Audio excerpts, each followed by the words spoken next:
Hi, today I'd like to tell you I have made a homemade propeller trailing edge depth gauge. What that means is I copied this from a height gauge.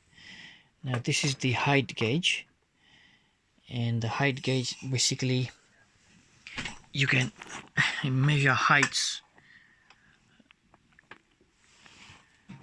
and then you can lock it, for example.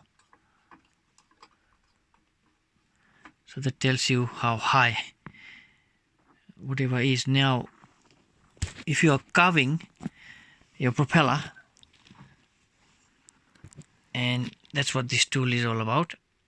So what this tool does is it's got a base, put a weight, and then you got a sliding up and down. This is a dowel. So what you do is you drill a dowel like that on a timber, and then you glue it, and then you just use a hose clamp, and you make a hole like that in the timber. Can you see? And this goes up and it slides up and down. And then what you do is you, for example, you can get it on station 3 of the propeller, for example here. And what happens is this is a screw on the top here.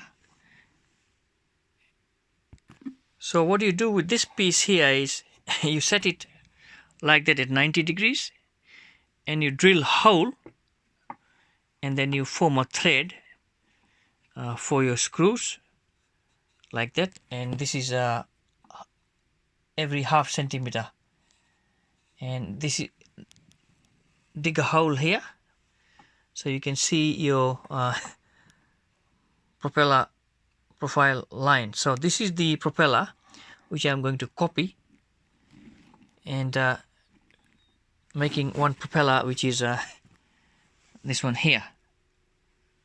So how do you know how much you have to cut here, the back? So what you do is you have this tool set like that, and this is the dowel here, that dowel there. Put it on the leading edge like that, and put it over station number 3. And then what you do is you get your screwdriver and you start. Can you see? What you do, you start winding individual screws up and down like that, for example, right? And then finally what happens is all your individual screw bolts will take the shape of that, and then you lift it up, and then you transfer that onto the propeller which you are going to carve. So now I'm putting it over station 3 of this propeller here, which is exactly a copy of it. Can you see?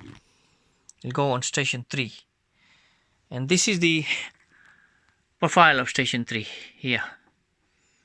So what you're going to do is, again, you bring it in front of that leading edge here like that, and use that hole to view your station 3 line.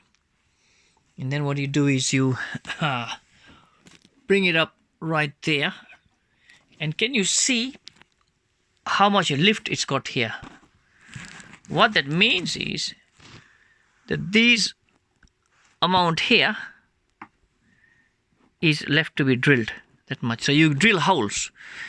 So you drill small holes here, mark them with a twink, and then what you do is you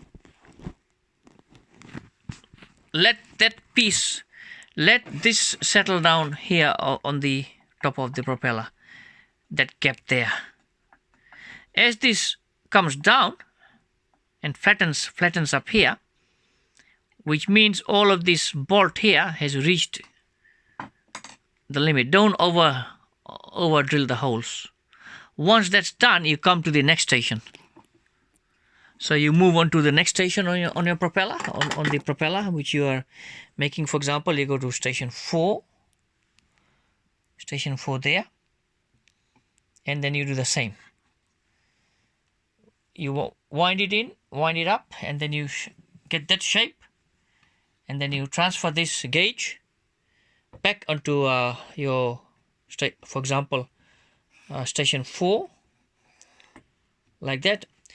And when you come on station 4, you'll have a different profile setup. See, this is set up for profile station 3, and then gradually you move on to station 5, station 6, 7, 8, 9, depending on how many stations you got in the propeller. And then after you've finished using drilling holes, you put your tool aside there, and then you take your spoke shaves or whatever you want, and this is the highest point of the propeller.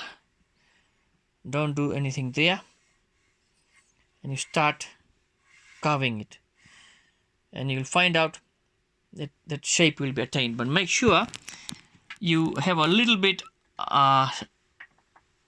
set up above that line here. Don't go a bit deeper, and then you gradually come to the shape. That's one way of doing it. And then obviously, of course, that's the station 5 profile I had made. So make sure you have a flat glass surface like that. The surface on which you are working has to be very flat. So your gauge sits flat here, sitting flat there, and when you transfer that height onto the next propeller which you are carving, that height remains the same. You don't have any disturbance. So that way you can get your accuracy. That's how you do it. So have something very flat. I have a glass here, very flat surface, and you take a straight level and measure it. Once flat, this piece here is flat, that round is just a weight. You can have a weight, and that's how you do it, and you will come out quite accurate. You don't have to guess and do a lot of hard work on the top side of the propeller. Okay, and obviously you have to have a profile made like that. This is station 5 profile, and the tool which you use, so just use a tool like that, which has got a different shape setting.